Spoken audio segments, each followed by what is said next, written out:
नमस्कार, 20 मिनट 20 खबरों में आप सभी दर्शकों का स्वागत है। आपके साथ मैं हूं आसिफ। बुलेटिन में हम आपको प्रदेश से लेकर देश के अलग अलग हिस्सों की खबरें दिखाएंगे, साथ ही आपको यह भी बताएंगे कि दुनिया भर में क्या कुछ चल रहा है। तो चलिए शुरू करते हैं 20 मिनट में 20 खबरों का सिलसिला। सबसे पहले खबर अपने प्रदेश राजस्थान की। एक बेटी ने अपनी प्रतिभा से मरुधरा की आन बान शान में 4 चांद लगा दिए हैं। जी हाँ, छोटे से गांव में पली बढ़ी और हिंदी मीडियम में शुरुआती पढ़ाई करने वाली झुंझुनू की स्वाति शर्मा का WTO के लीगल ऑफिसर के रूप में चयन हुआ है। साधारण परिवार से ताल्लुक रखने वाली स्वाति शर्मा की स्कूली शिक्षा भी गांव से हुई है। इस मुकाम तक पहुंचने में स्वाति को कई चुनौतियों का सामना करना पड़ा। स्वाति के पिता सूरजगढ़ पंचायत समिति में जूनियर इंजीनियर हैं। प्रारंभिक पढ़ाई गांव के ही हिंदी मीडियम स्कूल में हुई। इसके बाद सूरजगढ़ के टैगोर स्कूल और चिड़ावा के डालमिया स्कूल में पढ़ाई की। लॉ की पढ़ाई के लिए स्वाति देहरादून गयी। जुलाई 2021 में लॉ की पढ़ाई पूरी होने के बाद स्वाति ने दुनिया के टॉप लॉ इंस्टीट्यूट में रिसर्च के लिए ट्राई शुरू कर दिया। इस बीच वॉरिक यूनिवर्सिटी UK की प्रोफेसर डॉक्टर रीना पटेल से मुलाकात हुई। उनके गाइडेंस में लंदन में इंटरनेशनल लॉ में रिसर्च करना शुरू किया, जहां वर्ल्ड ट्रेड इंस्टीट्यूट के director Peter Van den Bossche से मुलाकात हुई, जिन्होंने स्वाति के रिसर्च और काम को सराहा और मौका दिया। बेल्जियम में 6 महीने की ट्रेनिंग के बाद स्वाति को WTO में जॉब ऑफर हुई। वैसे तो सवाई माधोपुर के रणथंभौर नेशनल पार्क में बाघों की रोब भरी चाल और दमदार गुर्राहट से होने वाले रोमांच का एहसास करने के लिए सैलानियों का जमघट लगता है। लेकिन अब जिले का राष्ट्रीय चंबल घड़ियाल प्रोजेक्ट भी धीरे धीरे पर्यटन के क्षेत्र में अपनी धाक जमाने लगा है।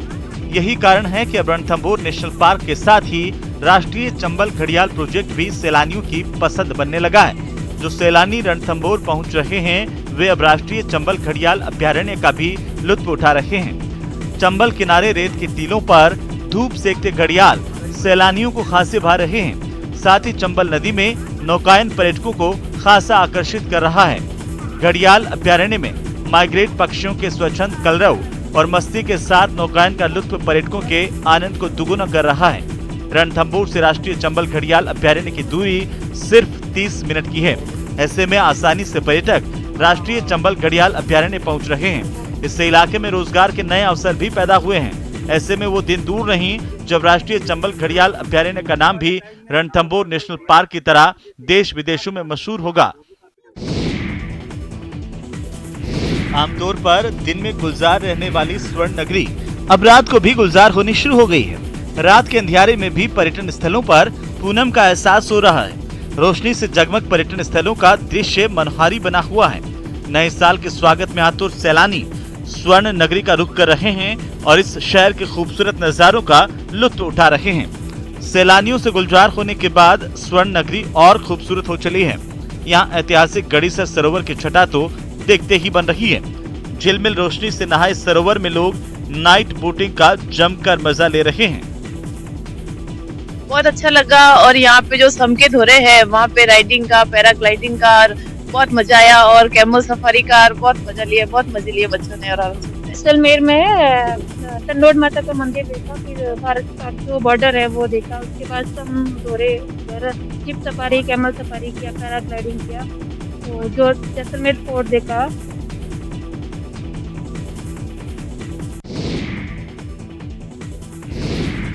बाड़मेर जिले में किराए के बहाने वाहन लूट की घटनाओं को रोकने के लिए जिला पुलिस पूरी तरह एक्शन के मोड में है। पुलिस ने अब एक व्हाट्सएप ग्रुप बनाया है, जिसमें यातायात प्रभारी डिम्पल कंवर समेत पुलिस अधिकारियों के साथ टैक्सी ड्राइवरों को जोड़ा गया है। टैक्सी चालकों को निर्देश दिए गए हैं कि यात्रियों को अपनी टैक्सी में बिठाने से पहले इस ग्रुप में यात्री का आधार कार्ड, मोबाइल नंबर के साथ साथ यात्री को कहां जाना है, ये सभी सूचनाएं व्हाट्सएप ग्रुप में शेयर करें, ताकि ऐसी वारदातें रोकी जा सकें। पुलिस की इस पहल से टैक्सी ड्राइवर खासे खुश नजर आ रहे हैं। इस नए ग्रुप में फिलहाल बाड़मेर यातायात प्रभारी डिम्पल कंवर, साइबर सेल के महिपाल सिंह, SP ऑफिस के एक कांस्टेबल, एक हेड कांस्टेबल के साथ टैक्सी यूनियन के पदाधिकारी और करीब 35 टैक्सी ड्राइवर जुड़े हुए हैं। जो बोलेरो लूटी थी यहाँ से, उसके हिसाब से हमको SP साहब ने बुलाया था और मीटिंग रखी थी और एक व्हाट्सएप ऐप भी बनाया उसमें। एसपी साहब एडिशनल सर के निर्देशानुसार एक टैक्सी यूनियन का वो ग्रुप बनाया और जितने भी टैक्सी चालक हैं उनको उस ग्रुप में ऐड किया गया है। और अब देख लेते हैं कुछ अन्य राज्यों की महत्वपूर्ण खबरें। ओमिक्रॉन के बढ़ते खतरे के बीच इस खतरनाक वायरस से लड़ाई के 3 और नए हथियार मिल गए हैं। जी हां, स्वास्थ्य मंत्रालय ने कोरोना की 2 नई वैक्सीन के साथ साथ एक एंटीवायरल ड्रग्स के इमरजेंसी इस्तेमाल को मंजूरी दे दी है। स्वास्थ्य मंत्रालय ने सीरम इंस्टीट्यूट ऑफ इंडिया को कोवोवैक्स और बायोलॉजिकल ई की कोर्बेवैक्स को मंजूरी दी है। इसके अलावा कोविड-19 के खिलाफ लड़ने वाली एंटीवायरल पिल मोलनुपिराविर के आपातकालीन इस्तेमाल को भी मंजूरी दी है। आपको बता दें कि Covovax US drug manufacturer Novavax का इंडियन वर्जन है। ये एक नॉन पार्टिकल प्रोटीन पर आधारित कोरोना वैक्सीन है। हाल ही में WHO ने भी कोवोवैक्स के आपातकालीन इस्तेमाल को मंजूरी दी थी। इसके अलावा कोर्बेवैक्स भी प्रोटीन आधारित वैक्सीन है। साथ ही कोविड-19 के खिलाफ कारगर बताई जा रही मोलनुपिराविर ड्रग को MSD और रिजबैक बायोथेराप्यूटिक्स ने विकसित किया है। बताया जा रहा है कि यह दवा वायरस के दोबारा हमारे शरीर में प्रवेश करने से रोकती है।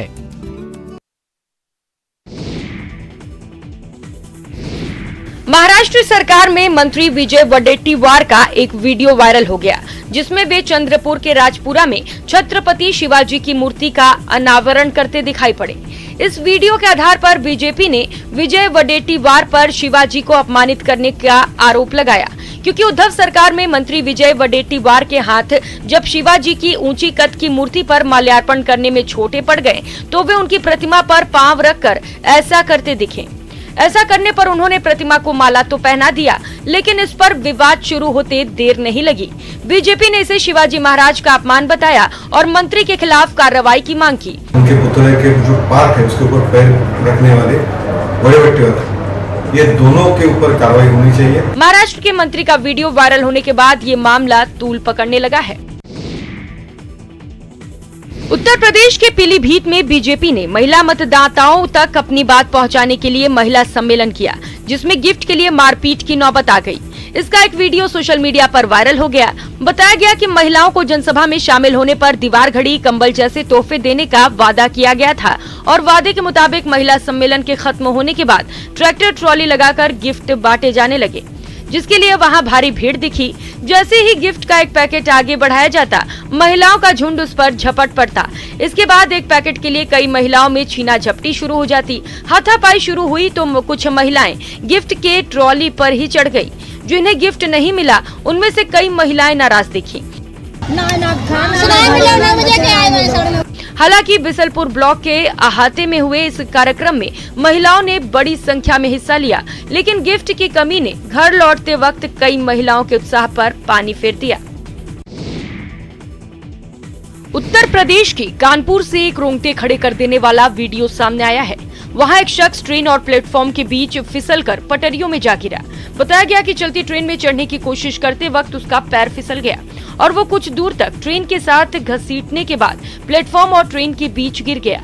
इस हादसे का एक वीडियो भी सामने आया, जिसमें वो आदमी चलती ट्रेन के दरवाजे पर लटका नजर आया। कुछ मीटर आगे जाते ही उसका हाथ छूट गया और वो सीधा पटरियों पर जा गिरा। हादसा देख वहां मौजूद आरपीएफ अधिकारी और कुछ दूसरे लोग तेजी से उधर दौड़ पड़े। शोर मचने पर गार्ड ने भी बिना वक्त गवाए ट्रेन रुकवा दी, जिसके बाद आरपीएफ अधिकारी ने दूसरे यात्रियों की मदद से यात्री को पटरियों से सुरक्षित ऊपर खिंचवा लिया। इस हादसे में उसे मामूली खरोंचे आई हैं और उसकी जान बाल बाल बच गई। लखनऊ से रोंगटे खड़े कर देने वाली तस्वीरें सामने आई हैं। वहां लोगों के लिए दहशत बना एक तेंदुआ पकड़ में आने के बावजूद हाथ से निकल गया। उसे पकड़ने के लिए वन विभाग की टीम कल्याणपुर इलाके में कई घंटों तक जुटी रही।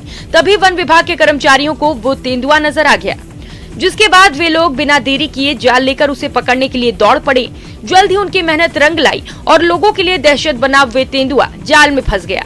लेकिन इससे पहले कि टीम उस पर अपनी पकड़ बना पाती, वो जाल का एक सिरा पकड़े कर्मचारी पर झपट पड़ा। फिर तो डर के मारे उससे जाल छूट गया और हाथ आया वो तेंदुआ भाग निकला। हालांकि वन विभाग के कर्मचारियों ने उसका पीछा भी किया, लेकिन तब तक वो इन्हें पकड़ने में चकमा देकर फरार हो चुका था। इसके बाद भी उसे पकड़ने का अभियान जारी रहा। खबर है कि उसने भागने की कोशिश में कर्मचारी समेत वहां रहने वाले 2 लोगों को पंजा मारकर घायल कर दिया। तमिलनाडु के कोयम्बतूर से एक डराने वाली तस्वीर सामने आई है। वहां मेट्टुपालयम इलाके में एक ट्रक ने यात्रियों से भरी बस को टक्कर मार दी, जिसका एक सीसीटीवी वीडियो भी सामने आया, जिसमें एक बस और ट्रक एक दूसरे के बगल से गुजरते दिखाई दिए। बस के आगे बढ़ते ही वहां एक दूसरा ट्रक भी नजर आया, जिसने बाईं तरफ मुड़ने की जल्दबाजी में रफ्तार बढ़ाई और सीधे जाकर बस में घुस गया। ये टक्कर इतनी जोरदार थी कि बस वहीं पलट गई। जैसे ही ये हादसा हुआ, वहां मौजूद लोग मदद के लिए दौड़े, जिन्होंने बस का कांच तोड़कर लोगों को बाहर निकाला और अस्पताल में भर्ती कराया। बताया गया कि बस में उस वक्त कई यात्री मौजूद थे, जिन्हें काफी चोट आई। ओमिक्रॉन के बढ़ते मरीजों को देखते हुए मुंबई पुलिस ने सख्ती बढ़ा दी है। इस नए खतरे के साथ नए साल के मौके पर जुटने वाली भीड़ को ध्यान में रखकर कई इलाकों में चेकिंग अभियान शुरू कर दिया गया, जिसके तहत जांच के लिए मुंबई के अलग अलग इलाकों में सड़कों पर बैरिकेड लगाए गए और कोरोना नियमों को न मानने वालों पर कार्रवाई की गई। एक इलाके से सामने आई तस्वीर में दिखा कि बिना मास्क के गाड़ी चला रहे कई लोगों को पुलिस ने पकड़ लिया। इसके साथ ही जिन लोगों ने मास्क सही ढंग से नहीं पहना था, वे भी पुलिस की नजरों से बच नहीं पाए। कुछ जगहों पर लोग इस कार्रवाई के विरोध में पुलिस वालों से बहस करते भी नजर आए। हालांकि पुलिस की सख्ती के आगे उनकी एक न चली। इसी बीच कई बड़े पुलिस अधिकारी इस अभियान की निगरानी करते दिखाई दिए। खबर है कि नए साल के मौके पर 47,000 से ज्यादा जवानों की तैनाती मुंबई की सड़कों पर की जाएगी, ताकि कहीं भीड़ इकट्ठा न हो पाए। 19 राज्यों में ओमिक्रॉन के दस्तक के बाद भी देश के कई शहरों में लोग कोरोना नियमों की अनदेखी करने से बाज नहीं आ रहे। ऐसे हालात तब हैं जब गृह मंत्रालय ने सभी राज्यों को सख्ती बरतने के निर्देश दिए हैं। इसके बावजूद अलग अलग शहरों से हैरान करने वाली तस्वीरें सामने आई। गुजरात के मेहसाणा में बीजेपी नेता अल्पेश ठाकोर ने पदयात्रा निकाली तो सैकड़ों लोगों की भीड़ उसमें जुट गई, जिसमें कोरोना नियमों का मजाक बनता दिखाई दिया। इस भीड़ पर ड्रोन से फूलों की बारिश भी की गई। इस दौरान कई लोग आसपास के मकानों की छतों पर भी दिखाई दिए। इसी तरह की तस्वीरें वडोदरा से भी सामने आई। वहां महिला एवं बाल विकास मंत्रालय ने कार्यक्रम का आयोजन किया, जिसमें कई लोग शामिल हुए। इस दौरान हॉल में जिन सीटों पर कोरोना के खतरे की वजह से बैठने पर रोक लगाई गई थी, उन पर भी लोग बैठे नजर आए।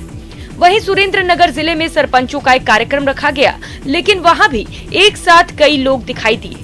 इस बीच एक और चौंकाने वाली तस्वीर बोटाद से सामने आई। वहां एक दिन पहले एक क्रिकेट मैच का आयोजन किया गया था और जब ये मैच खत्म हुआ, तब जीत का जश्न मनाने के लिए स्टेडियम में बैठे सैकड़ों दर्शक मैदान में आ गए। असम के किसान फसलों में अज्ञात बीमारी फैलने से परेशान हैं। बीमारी के कारण फसलें पूरी तरह से बर्बाद होने लगी हैं, जिससे किसानों की पेशानियों पर चिंता की लकीरें उभर आई हैं। इस अज्ञात बीमारी का असर सबसे ज्यादा प्रदेश के डिब्रूगढ़ में नजर आ रहा है, जहां सब्जियों की फसलों को खासा नुकसान हुआ है। बीमारी के कारण टमाटर, फूल गोभी, पत्ता गोभी के साथ साथ आलू की फसलों को काफी नुकसान हुआ है। किसानों का कहना है कि इस बीमारी पर किसी कीटनाशक के छिड़काव का भी कोई असर नहीं दिख रहा, जिसके कारण खेत में लगी सब्जियों में कीड़े लग रहे हैं। पहले से ही बारिश की मार झेल रहे किसानों के लिए ये नई बीमारी परेशानी का बड़ा सबब बन गई है। सब्जियां खराब होने के कारण इनके खरीदार नहीं मिल रहे और मजबूरी में किसानों को औने पौने दाम में बेचने पड़ रहे हैं। कभी कभी तो सब्जियां इतनी खराब निकल रही हैं कि उन्हें फेंकना पड़ रहा है। देश की आबादी का एक बड़ा हिस्सा रोजाना ट्रेन से सफर करता है। यात्रा के दौरान अक्सर लोगों को ट्रेन के शौचालयों में पानी खत्म हो जाने की समस्या से रूबरू होना पड़ता है, लेकिन अब ऐसा नहीं होगा। पानी की किल्लत दूर करने के लिए भारतीय रेलवे ने कई स्टेशनों पर क्विक वाटरिंग सिस्टम की शुरुआत कर दी है। यूपी के मुरादाबाद स्टेशन पर क्विक वाटर सिस्टम का शुभारंभ किया गया। उत्तर रेलवे के जीएम आशुतोष गंगल ने इस क्विक वाटरिंग सिस्टम का उद्घाटन किया। ये सिस्टम सिर्फ 6 मिनट में ही ट्रेन के 24 कोच में पानी भर देगा।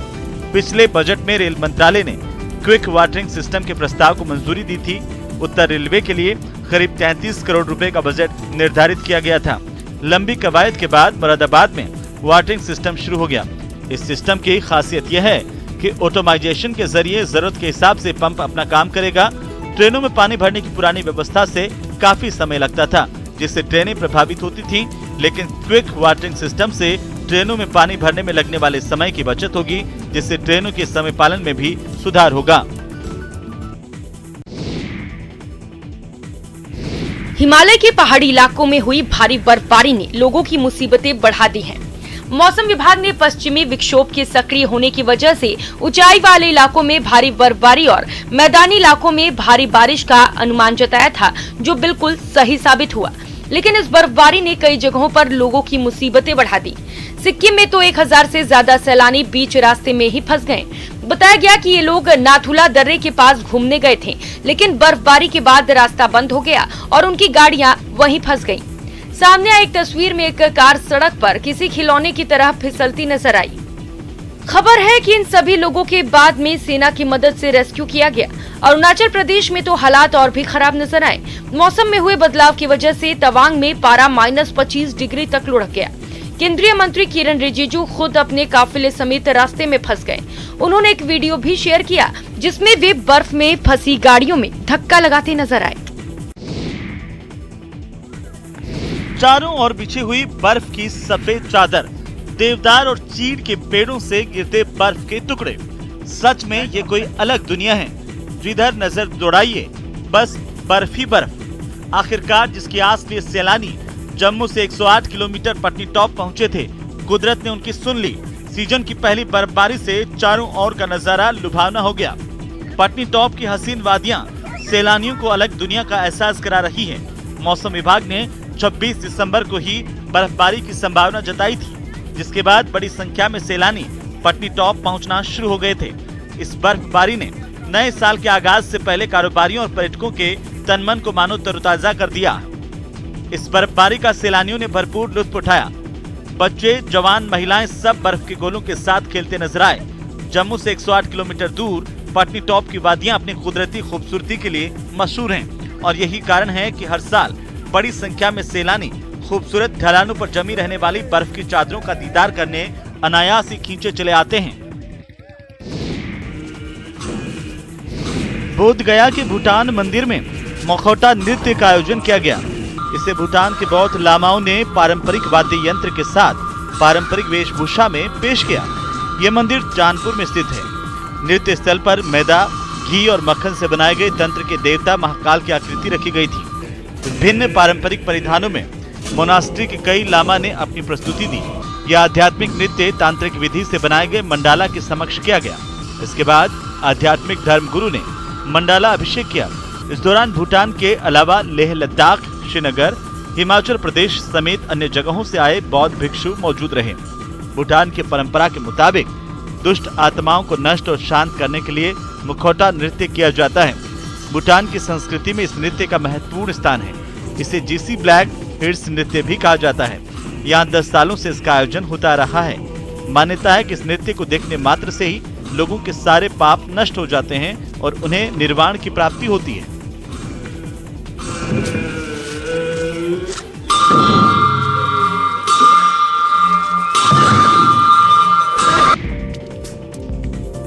चली चली रे पतंग, मेरी चली रे, बादलों के पार होके डोर पे सवार। बड़ी पतंग, छोटी पतंग, रंग बिरंगी पतंग, पूंछ वाली पतंग, तिरंगे वाली पतंग। पतंगों का ये मेला लगा केरल के कोझिकोड में। लेकिन इस मेले में एक पतंग सबसे खास है। जी हाँ, देखिए इस पतंग की 60 फीट की पतंग जब डोर पे सवार होकर बादलों के पार चली तो सबके मुंह से अनायास ही निकल पड़ा, अरे वाह। दरअसल हर साल की तरह इस साल भी केरल के कोझिकोड में 4 दिवसीय बेपोर वाटर फेस्टिवल का आयोजन किया गया है। इस फेस्टिवल के दूसरे दिन पतंगोत्सव का आयोजन किया गया, जिसमें देश के अलग अलग हिस्सों से आए पतंगबाजों ने अपनी कला का प्रदर्शन किया।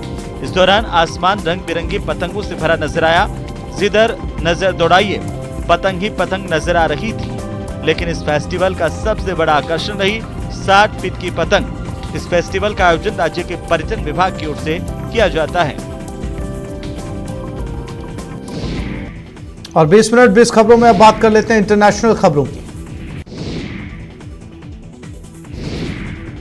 स्पेन के बार्सिलोना में कोरोना के नए वेरिएंट के खतरे से निपटने के लिए लगाई गई पाबंदियों का जमकर विरोध किया गया। वहां 7 जनवरी तक नाइट कर्फ्यू के अलावा एक साथ 10 से ज्यादा लोगों के जमा होने पर रोक समेत कई सख्त नियम लागू कर दिए गए थे, जिसके विरोध में कई लोगों ने बार्सिलोना की सड़कों पर मार्च निकाला। इस दौरान उन्होंने पोस्टरों और बैनर के जरिए सरकार से इन पाबंदियों को तुरंत हटाने की मांग की। इस प्रदर्शन में शामिल कई लोग तो इस बात से बेहद नाराज दिखे कि सरकार ने साल के अंत में उनकी छुट्टियां खराब कर दी। उन्होंने अपना विरोध जताने के लिए ना तो मास्क पहना, ना ही सोशल डिस्टेंसिंग के नियम की ही पालना की।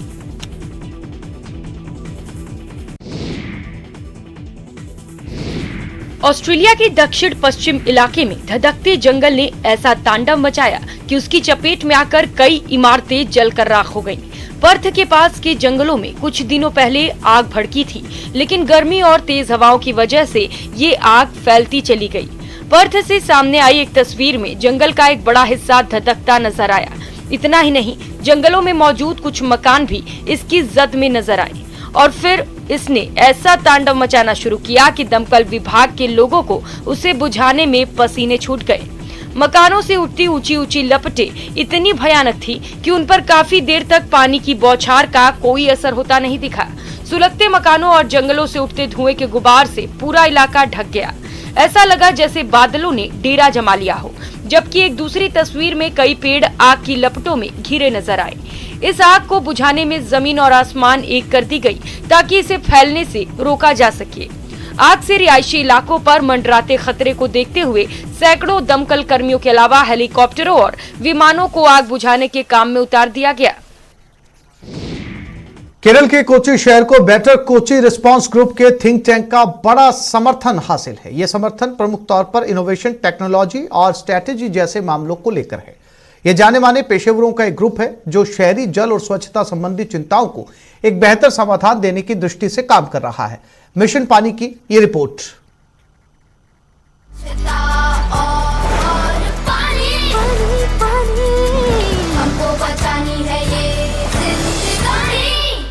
There are many subjects or many topics which or projects which have been taken by BKRG to see how the city can be better, and one segment of it is basically into sanitization as well as clean drinking water, and there are very clear-cut agendas and clear-cut programs which has been made by bringing in all the stakeholders, whether it is the Kerala Water Authority, now KMRL, the Kochi Metro Group is also actively involved, GCDA, which is the Greater Cochin Development Authority, Cochin Corporation, all of these coming together to actually give productive solutions on how we can make a better sewage system or better drinking water system. So sanitation and water supply is something which is very dear to the organization, and how we can actually come out with new ideas. Are also focusing on other projects which are important to the city,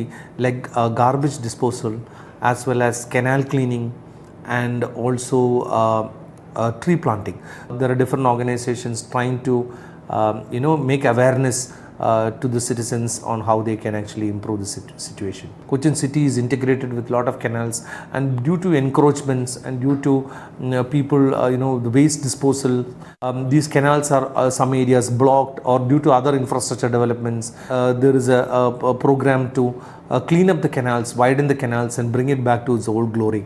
By doing that, I believe that the drainage system and as well as the water movement system in the city will definitely improve.